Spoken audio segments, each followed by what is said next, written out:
நாங்க நெய்தல் படைன்னு சொன்னா சுளுக்குது, நெய்தல் மீட்சி இயக்கம்னு சொன்னா இனிக்குது. உனக்கு வந்தா ரத்தம், எனக்கு வந்தா தக்காளி சட்னி மொமெண்ட். நெய்தல் மீட்சி இயக்கம். எங்க அண்ணன் கூட என்ன சொன்னாங்க, தம்பி இந்த நெய்தல் மீட்சி இயக்கம்ன்றாங்க, யார்கிட்ட மீட்க போறாங்க, யாரா கொடுத்தது? அவங்க தான் கொடுத்தது. எதை மீட்க போறாங்களா? பவள பாறைகளை, கடல் இருக்கக்கூடிய கடல்சால் உயிரினங்களை. ஏண்டா 800க்கு மேற்பட்ட மீனவன் செத்துருக்கா, அது உங்க கண்ணுக்கு தெரியல. வடிவேல் ஒரு படத்துல சொல்வாரு, ஏண்டா அங்க மாடு செத்துருக்கு உங்க கண்ணுக்கு தெரியல, ஆடு செத்துருக்கு உங்க கண்ணுக்கு தெரியல, மீன் செத்துருக்கு உங்க கண்ணுக்கு தெரியல, இத்தனோண்டு ஈ செத்துருக்கு உங்க கண்ணுக்கு தெரியலடா.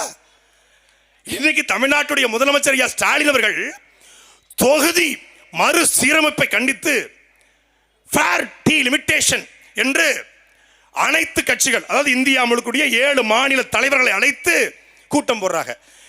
தொகுதி விரிவாக்கத்துக்காக தமிழ்நாடு முதலமைச்சர் கூட்டம் போடுறாரு, இந்தியாவுடைய விரிவாக்கத்திற்காக எங்கள் சீமான் கூட்டம் போட்டுட்டு இருக்காரு. இந்திய விரிவாக்கம் என்றால் கச்சத்தீவை மீட்டு இந்தியாவோடு இணைக்கிற இந்திய விரிவாக்கத்திற்காக, இந்தியாவின் எல்லை விரிவாக்கத்துக்கான கூட்டம் இது. நீ பெரியாளா, நாங்க பெரியாளா?